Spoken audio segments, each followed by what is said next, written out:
अगर महीने की होती होगी तो पूरे महाराष्ट्र से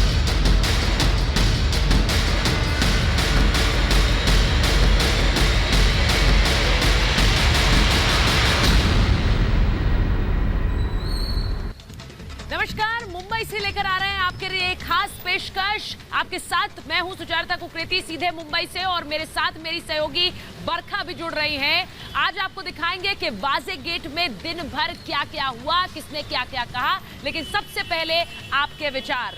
आप अपने मुद्दों को रिपब्लिक भारत पर रोज देखते हैं, लेकिन अपने विचार आप भी जाकर कू ऐप पर रखिए। हम आपसे आज सवाल पूछ रहे हैं कि क्या वाजे केस में कई और बड़े नाम सामने आ सकते हैं। अभी जाएं और रखें अपने विचार कू ऐप पर। और रिपब्लिक भारत पर सबसे पहले आपको दिखाते हैं वो एक्सक्लूसिव बातचीत जो मनसुख हिरेन और उनके भाई के बीच में हुई थी। बताया जा रहा है कि ये बातचीत 27 फरवरी को की गई थी, और अपनी मौत से ठीक पहले मनसुख हिरेन ने अपने भाई से क्या कुछ बातचीत की, देखिए।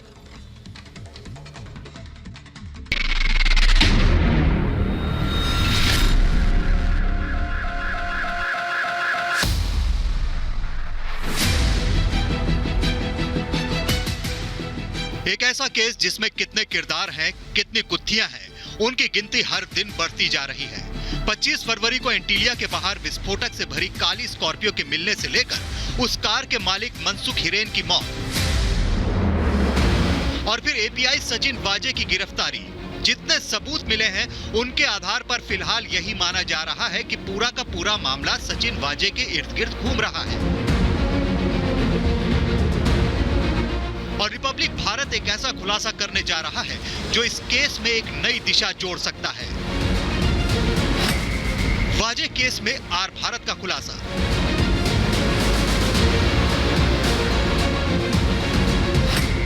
मनसुख ऑडियो टेप में वाजे का जिक्र।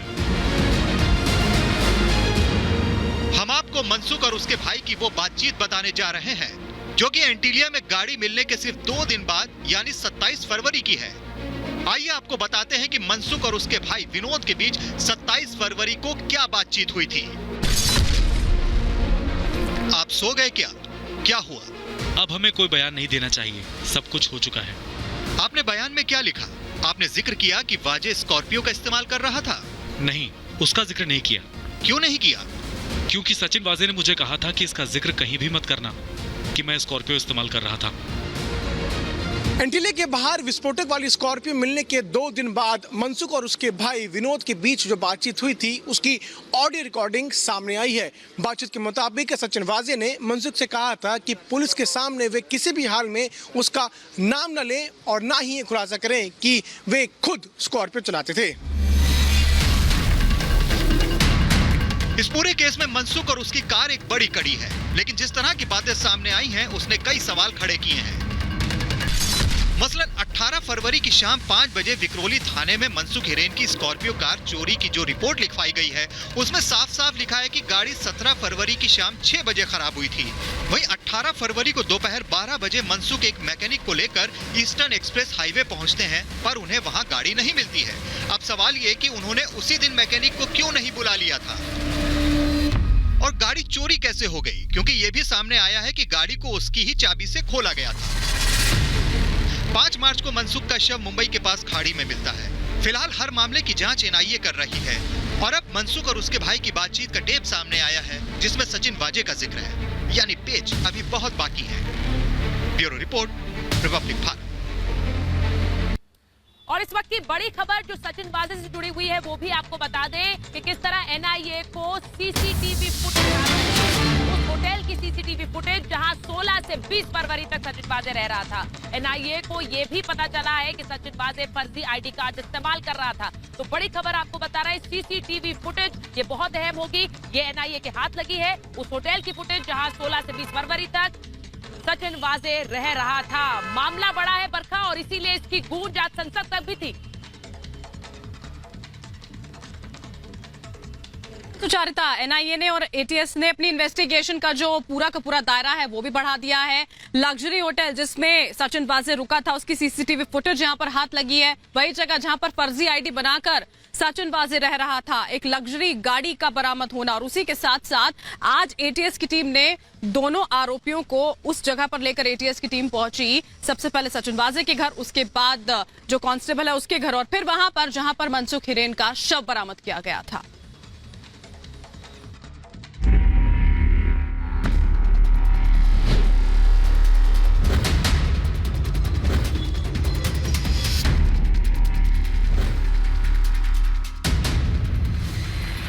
वाजे गेट में सामने आ रहा है कि साजिश मुंबई के एक बेहद लग्जरी होटल में रची गई। लग्जरी गाड़ियों का इस्तेमाल हुआ।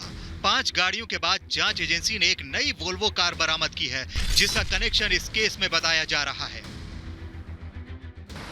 सचिन वाजे के एसएच पर अब एनआईए और एटीएस की नजर, जहां 2 मर्सिडीज, एक लैंड क्रूजर प्राडो। अब एनआईए की नजर जो है वो ब्लैक कलर की वोल्वो गाड़ी को है जो कि सचिन वाजे चलाते थे। अभी फिलहाल गाड़ी की तलाश जारी है।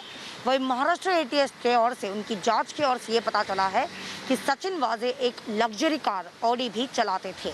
लग्जरी गाड़ियों के साथ सामने आ रहा है कि साजिश की ये पूरी कहानी मुंबई के एक 5 स्टार होटल में रची गई जिसमें फेक आईडी का इस्तेमाल हुआ।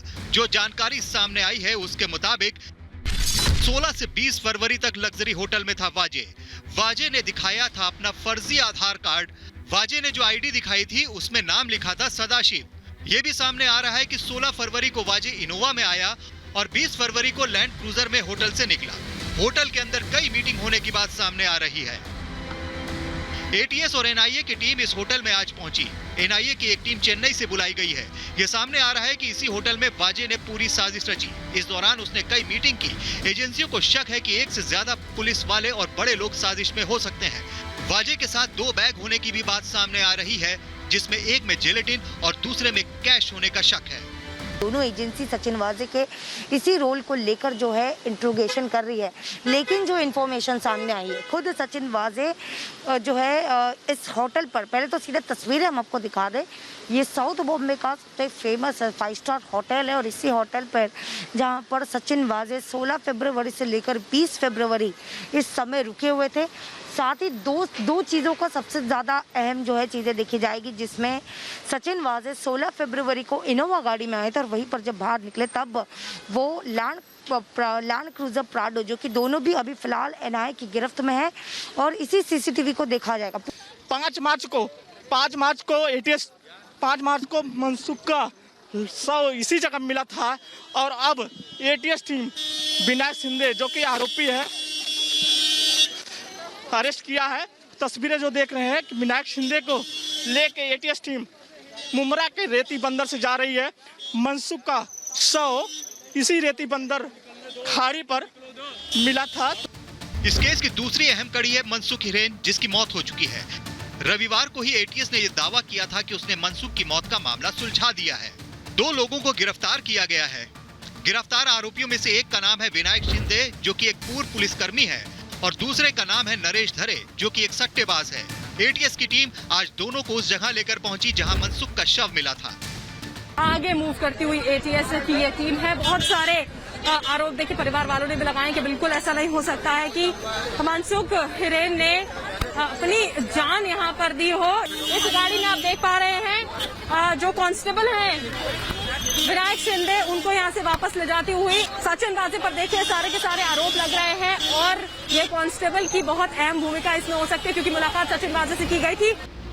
इससे पहले एटीएस की टीम विनायक को सचिन वाजे के घर ले गई और विनायक को उसके घर भी लेकर गई क्योंकि बताया जा रहा है कि विनायक ने फोन करके मनसुख को अपने घर बुलाया था। इस बीच एटीएस ने उस व्यक्ति को पकड़ा है जिसके बारे में बताया जा रहा है कि उसने 14 सिम कार्ड नरेश को सप्लाई किए थे। ये व्यक्ति गुजरात का बताया जा रहा है। बताया जा रहा है कि ये सिम कार्ड वाजे इस्तेमाल कर रहा था। एटीएस इस व्यक्ति से लगातार पूछताछ कर रही है। जांच जैसे जैसे आगे बढ़ रही है वाजे पर शिकंजा कसता जा रहा है, लेकिन इस बात से भी इनकार नहीं किया जा सकता कि इतना बड़ा जाल वाजे ने अकेले नहीं बल्कि कुछ बड़े लोगों के साथ मिलकर बिछाया हो। Bureau report, Republic Bharat.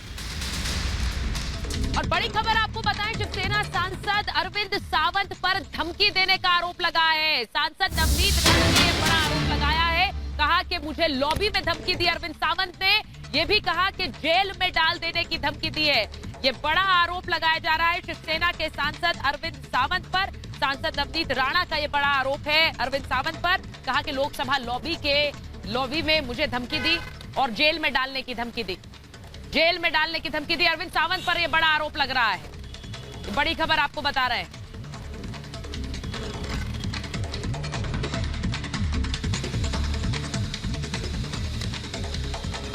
और देखिए, महाराष्ट्र के इस पूरे मामले की गूंज जो है वो अब संसद में भी सुनाई दे रही है। क्या कुछ यहाँ पर आज हुआ है वो आपको दिखाते हैं। किस तरह से शरद पवार ने सचिन यहाँ पर गृह मंत्री माफ कीजिए अनिल देशमुख का बचाव किया और बीजेपी आक्रामक नजर आई।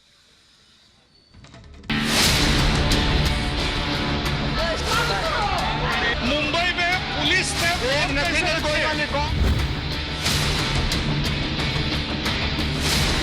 25 फरवरी के एंटीलिया के बाहर जो हलचल हुई उसकी गूंज अब संसद तक पहुंच चुकी है। मुंबई में पुलिस ने वसूली के आरोपों पर बीजेपी महाराष्ट्र सरकार पर हमलावर है। राज्य के गृह मंत्री अनिल देशमुख के इस्तीफे की मांग हो रही है। मुझे ये समझ नहीं आ रहा, जब गृह मंत्री नेशनलिस्ट कांग्रेस पार्टी का है, वो हिम्मत कर रहे हैं कि हम पैसा भी लेंगे और हम हमारा इस्तीफा भी नहीं देंगे, तो शिवसेना को मिर्ची लगी है। इसका मुझे समझ नहीं आ रहा है कौन किसी की चाकरी कर रहा है और कौन किसके लिए काम कर रहा है। 100 करोड़ की उगाई केवल मुंबई जैसे शहर में, और शहरों का क्या हाल होगा और शहरों का आंकड़ा क्या है। तो मेरी आपसे सरकार से ये मांग है कि इस पे कार्रवाई होनी चाहिए, सीबीआई से इसकी जांच होनी चाहिए और महाराष्ट्र की सरकार को ताबड़तोड़ इस्तीफा देना चाहिए। मुख्यमंत्री और गृह मंत्री ने इस्तीफा देना चाहिए। दोनों सदनों में वाजे गेट पर कई घंटे संग्राम होता रहा। बात सीबीआई जांच तक पहुंच गई। इस केस में अब तक एपीआई सचिन वाजे गिरफ्तार हो चुके हैं। जो व्यक्ति 16 साल सस्पेंड रहा, जो व्यक्ति 60 दिन पुलिस स्टेशन में रहा, जेल में रहा, उसे फिर से रीजॉइनिंग किस बेस पे की गई? जिस दिन उद्धव ठाकरे की सरकार आई, ठाकरे सरकार चेयर पे बैठे, उसी वक्त परम। और इस शो की शुरुआत में हमने आपसे पूछा था कि क्या सचिन वाजे के अलावा इस पूरे मामले में कोई और बड़े नाम भी इन्वॉल्व हो सकते हैं, और आपने अपने विचार कुआं पर रखे जिनके जवाब हमें मिल चुके हैं। और उसके हिसाब से 98% लोगों का जवाब है हाँ और 2% लोगों का जवाब है ना।